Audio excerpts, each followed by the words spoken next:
অবশেষে গাজায় যুদ্ধবিরতি চুক্তি চূড়ান্তের পথে। চলতি সপ্তাহে স্বাক্ষরিত হতে পারে এই যুদ্ধবিরতি চুক্তি। আর এর মধ্যে দিয়ে দীর্ঘ 15 মাস পরে স্বস্তির বাতাস বইবে গাজার জনজীবনে। গাজায় যুদ্ধবিরতি ও জিম্মিদের মুক্তির জন্য ইসরায়েল ও হামাসের মধ্যে একটি চুক্তির শর্তাবলী চলতি সপ্তাহে চূড়ান্ত করা হবে বলে জানা গেছে। একজন ফিলিস্তিনি কর্মকর্তার বরাত দিয়ে ব্রিটিশ সংবাদ মাধ্যম বিবিসি নিউজ এ তথ্য জানায়। প্রতিবেদনে বলা হয়, যুদ্ধবিরতি নিয়ে মার্কিন যুক্তরাষ্ট্রের প্রেসিডেন্ট জো বাইডেন বলেছেন যে চুক্তিটি সফলতার দ্বারপ্রান্তে এবং তার প্রশাসন বিষয়টি নিয়ে জরুরিভাবে কাজ করছে। সিল্কোর সিল্ক অ্যান্ড শাইন, যাতে আছে আর্গান অয়েল ও ওট প্রোটিনের গুডনেস, যা আপনার চুলকে রাখে হেলদি অ্যান্ড শাইনিং।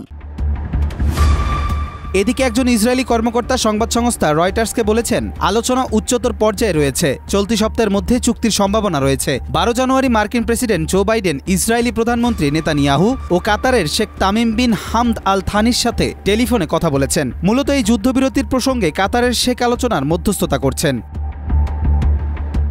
নাম প্রকাশে অনিচ্ছুক ফিলিস্তিনি কর্মকর্তা জানিয়েছেন, 13 জানুয়ারি হামাস ও ইসরায়েলের কর্মকর্তারা আলোচনা করেছেন। চুক্তির কিছু সম্ভাব্য বিবরণ প্রকাশ করে ওই ফিলিস্তিনি কর্মকর্তা বলেন, বন্দি বিনিময় বিষয়ে দ্বিমত থাকায় যুদ্ধবিরতির সিদ্ধান্ত নিতে সময় লেগেছে। তবে উভয় পক্ষই একমত হয়েছে যে চুক্তির প্রথম দিনই হামাস 3 জন জিম্মিকে মুক্তি দেবে। তারপর ইসরায়েল জনবহুল এলাকা থেকে সৈন্য প্রত্যাহার শুরু করবে। 3 জন জিম্মিকে মুক্তি দেওয়ার 7 দিন পরে হামাস আরও 4 জন জিম্মিকে মুক্তি দেবে এবং ইসরায়েল গাজার দক্ষিণে বাস্তুচ্যুত মানুষদের উত্তর গাজায় ফিরে যাওয়ার অনুমতি দেবে। তবে বাস্তুচ্যুত মানুষজন কেবল উপকূলীয় সড়ক ব্যবহার করতে পারবেন, কিন্তু কোনো ধরনের যানবাহন ব্যবহার করতে পারবেন না। শুধুমাত্র পায়ে হেঁটে গন্তব্যে যাওয়ার অনুমতি দিবে ইসরায়েল। হাতে গোনা 2-1টি দেশ ছাড়া বিশ্বজুড়ে এখন প্রতিটি দেশেরই চাওয়া দ্রুত যুদ্ধবিরতির চুক্তি সম্পন্ন হোক। বন্ধ হোক গাজাবাসীর ওপর বর্বর অত্যাচার। গাজা ও পৃথিবী জুড়ে নেমে আসুক শান্তি ও স্বস্তি।